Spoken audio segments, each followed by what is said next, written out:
Hi, I'm David Ross, and welcome to episode 2 of the Sun's new podcast, Israel's War on Terror. This is a new programme launched in the wake of Hamas's terror massacre in southern Israel on October the 7th. We'll aim to give you the latest on what's happening in the crisis, the context around it, as well as some in-depth analysis with experts and interviews with people directly affected. Well, arguably the biggest story relating to the conflict this week was the explosion at the Al-Ali hospital in Gaza. In the immediate aftermath, some news organisations and social media commentators pointed the finger at Israel. Israel later insisted the cause was a misfired rocket launched from Gaza by the Palestinian Islamic Jihad, a terror group affiliated with Hamas. Earlier, I spoke to military expert, former commander of British forces in Afghanistan, Colonel Richard Kemp, to ask him who he thought was to blame. According to the IDF, the attack on the hospital was not by one of their weapons, despite earlier claims by people around the world that it was. Their evidence that they have produced, some of which, shows that it was an Islamic Jihad terrorist rocket which fell short and landed on the hospital. The initial reactions were condemning Israel, automatically assuming Israel did it, without any evidence at all from anyone. Now the IDF have produced the evidence, which, as far as I can see, is pretty compelling. Obviously, there is evidence and intelligence they've got that they haven't produced that they are going to share with their allies. In my experience, the IDF does not deny doing something of this sort if they do it. There have been incidents in the past where they've accidentally caused large numbers of civilian casualties, and in each case when that's happened, they have admitted and explained why it happened. So I don't think there's, in my opinion, there's no doubt that the IDF did not carry out this attack. And of course, it plays right into Hamas and Islamic Jihad's hands by media, politicians, commentators jumping straight to the conclusion and blaming Israel, because that's what Hamas wants. Hamas wants Israel to be condemned for this. And as we've seen, it's already stirred up enormous amount of public sentiment around the world, which is potentially dangerous as well. You know, I think media organizations that did jump straight to the conclusion and commentators would be better advised in future to be a bit more considered about what they say and to perhaps wait until facts do begin to emerge. How realistic is it even that you can establish all of the facts in a situation like this just moments after an explosion occurs? It's normally pretty difficult to establish the facts straight away. And those people the credible commentators and the credible media and the responsible media who have come straight to that conclusion that it was the IDF should know that. I mean, it's their job. It's their job to know that. It's one reason why the IDF took a bit of time. I think it was probably 2 hours, something like that, before the IDF said that it wasn't them that did it.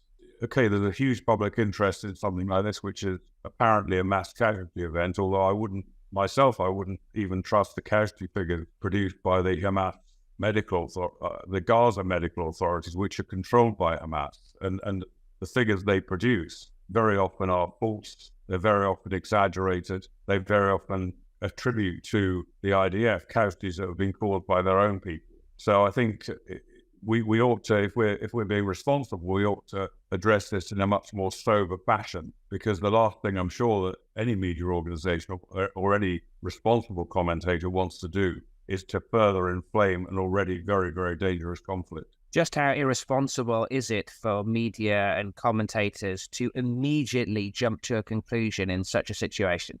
I think it's deeply irresponsible of anybody to jump straight to a conclusion and then attribute the blame without knowing for sure, or as surely as they can know. Perhaps no one will ever know for sure exactly what happens in these conflict situations. But anyone who is interested in the truth needs to be much more considered about these things. Hamas wants Israel to be condemned, whatever happened, whether Israel did something, whether Israel didn't do it, they want Israel condemned. And so those media organizations and commentators who leaped straight into the conviction that it was Israel responsible for this are playing straight into Hamas's hands, and they're actually making the conflict worse than it already is. Let's move now to the actual war itself and where we are. How surprised are you that Israel haven't really begun a meaningful ground operation? I'm not surprised that Israel's ground operations haven't begun. It was just over a week ago when the massacre occurred on the borders around Gaza in Israeli territory, and well over 1,000, 1,400, something like that, Israelis were murdered, raped, kidnapped, burnt alive in some cases. It was over a week ago, and it takes time to wind up a military machine to the extent that it can go in with great effect. Already, right from the early stages, the IDF were attacking from the air very effectively, and they've already, as far as I understand, killed a significant number of Hamas leaders and fighters. But it takes time to put everything in place for what's going to be a very, very challenging ground offensive. And then there are other factors to be considered. For example, what's happening in the north.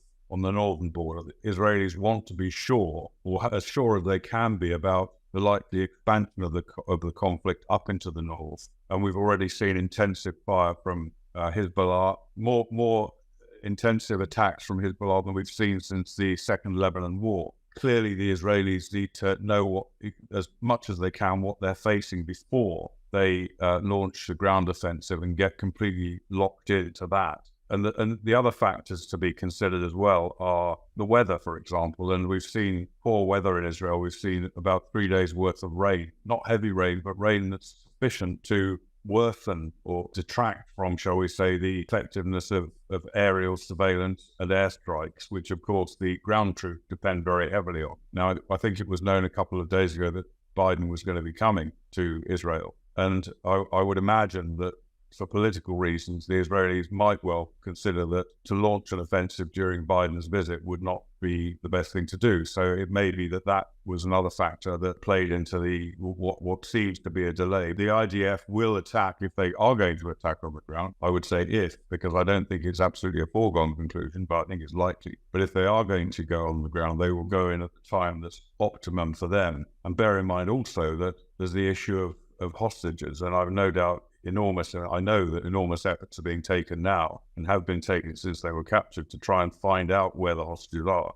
and try and work out what they can do about them. If there's any chance of rescuing any of the hostages before a ground offensive occurs, or even in conjunction with a ground offensive, then the IDF will want to do that. How concerned is Israel and the wider world that fighting could open up on more than one front? I think it's very likely that we're going to see Israel facing a war on at least 3 fronts and possibly 4 fronts. And that is, of course, Gaza. Secondly, Lebanon, where Hezbollah have a massive number of rockets pointed at Israel and have already started using them. Thirdly, Syria, where there are various Iranian proxies which are being pushed forward and, in an attempt, I think, to maybe mount some form of attack from Syria, possibly even including the Syrian government authorities as well, who are under Iran's thumb to an extent. And then fourthly, in Judea and Samaria, otherwise known as the West Bank, where there's been extreme violence for a long period of time now, that could well trigger many more attacks on Israeli military and on Israeli civilians. So Israel might be fighting there as well, and possibly even inside Israel proper, where in the last conflict we saw an uprising among some Arab Israeli villages and towns against their neighbors. What we should consider, I believe, is the extent to which this is an Iranian operational plan. Iran controls Hezbollah in the north. Iran strongly controls Hamas and Islamic State, Islamic Jihad, and they fund all 3 of those organizations. And Iran has significant influence in Syria that have been attempting for a long time to build a base of attack against Israel. And equally in the West Bank, in Judea and Samaria, Iran has been funding and arming terrorists there to attack Israelis. Once Israel commits ground forces into Gaza, if it does that, then Iran might well then launch attacks from the north as well, and from Lebanon, and potentially also from Syria. Colonel Richard Kemp there. Hamas's October 7th massacre has set in motion a chain of events militarily and politically for which the endgame is unknown. As events play out on the battlefield, the personal tragedies continue. Those directly affected are trying to pick up the pieces of their lives. One person who had to do just that is British-Israeli Rabbi Leo D. In April, his wife Lucy and daughters Maya and Rena were murdered by Hamas terrorists. I spoke to Rabbi D this week, who recapped on the events that shattered his world 6 months ago and his feelings on the more recent atrocities. So we were driving up in two groups. My wife was with my daughters, Maya and Rina. I was with Tully and Yehuda. And my fifth child, Karen, was staying in Jerusalem for the weekend and going to join us later. As we were driving up, we got a message from my sister, who was in the third car, an hour behind us both. And she said there'd been a terror attack on the road. Were we okay? So I said we were fine. And then I called Lucy immediately to find out how she was. I knew that we were neck and neck really on the journey, although she took a slightly different route at one point. And she didn't answer. So I called Maya and she didn't answer. I called Rena, she didn't answer. Then I looked on the Google Family link and I saw they were exactly at the location where this attack had occurred. So of course I immediately turned around. I started driving back down the road to that location. At the same time, my son, who is 14, has access to a website in Israel that gives the first information about any terror attack. And there was a photograph of a white car with bullet holes in it. And on the back seat, you could clearly see the beach bag that they were taking up. And it was clearly our beach bag. So it was covered in blood. So clearly we were in shock, but we drove down there. They wouldn't let us get close to the scene because they told us, psychologists, that it would be too traumatic. We sat there for probably felt like an hour, might have been, I don't know, for half an hour. And I was begging them to go to see, to be able to identify, to check that it was them, because I couldn't believe it. And eventually they brought me the ID card of my daughter Maya, and we knew that the worst had happened. They'd also told us that the woman who was driving had been airlifted to Jerusalem, to hospitals. So we immediately did a U-turn and drove straight down to Jerusalem. We sat by our bed for the next couple of days.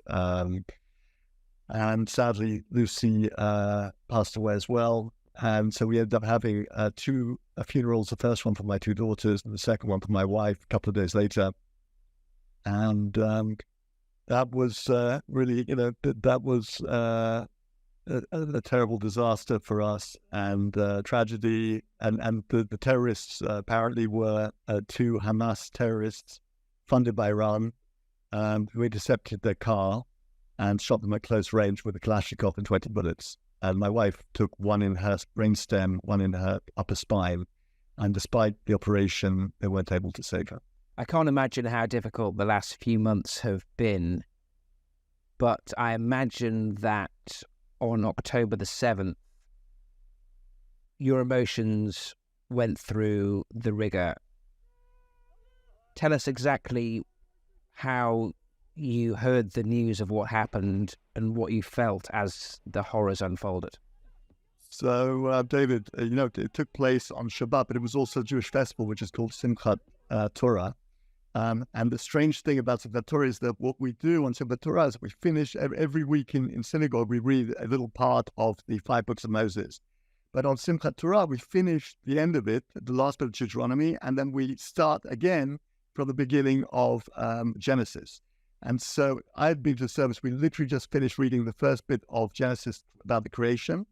And then the siren went off and men, women, and children and elderly were all, running to the shelter. We get about a minute and a half because of the distance we are from Gaza.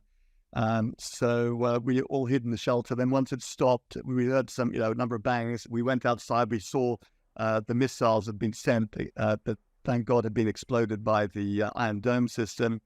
And then we went back into synagogue. And then we came back. Then we went home later when it finished. There were 2 more sirens.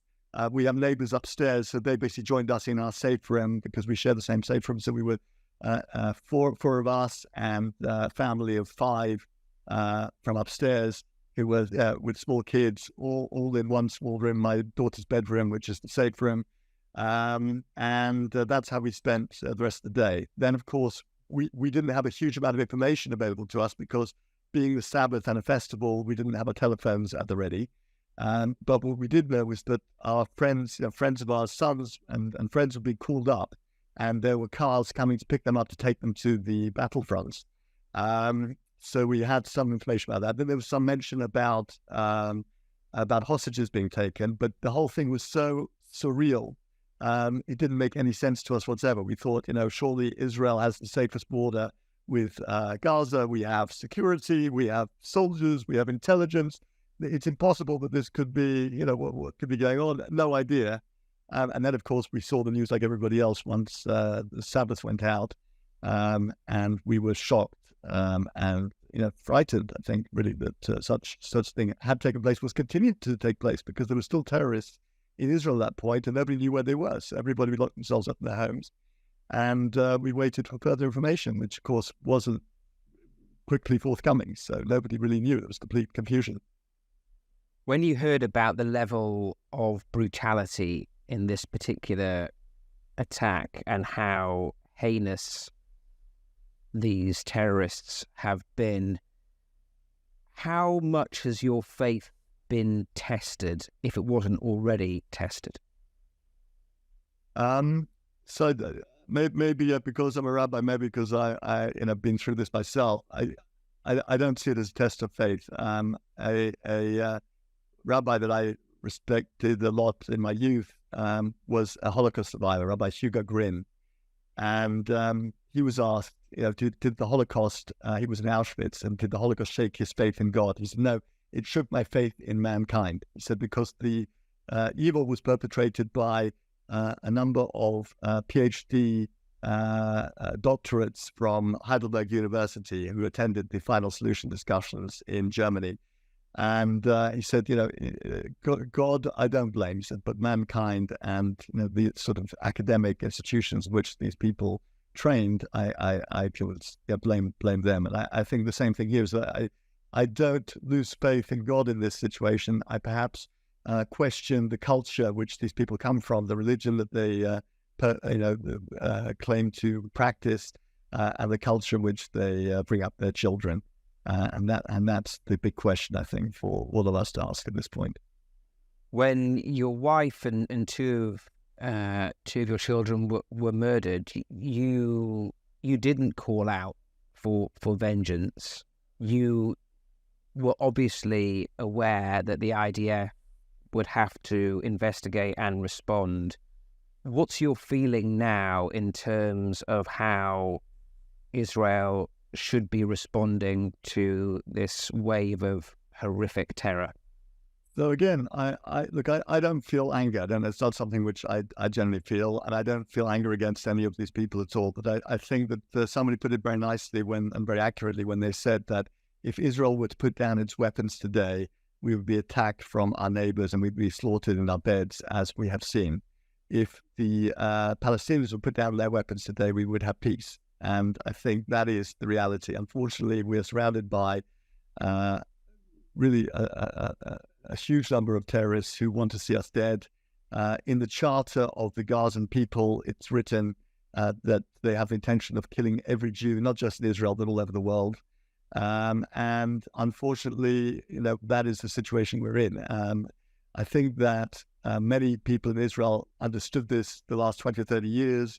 We knew that the Palestinians, the Hamas, and the Palestinian Authority have been training their children from the age of 10 in terror camps, summer camps, where they, train them to be terrorists. We know that the textbooks that they learn from at school, which are paid for by the United Nations and published by the Palestinian Authority, contain comprehension stories about previous terrorists, asking them how they would, what they would do if they came to the beach in Tel Aviv with a gun, and they have to write a little sort of creative story about that.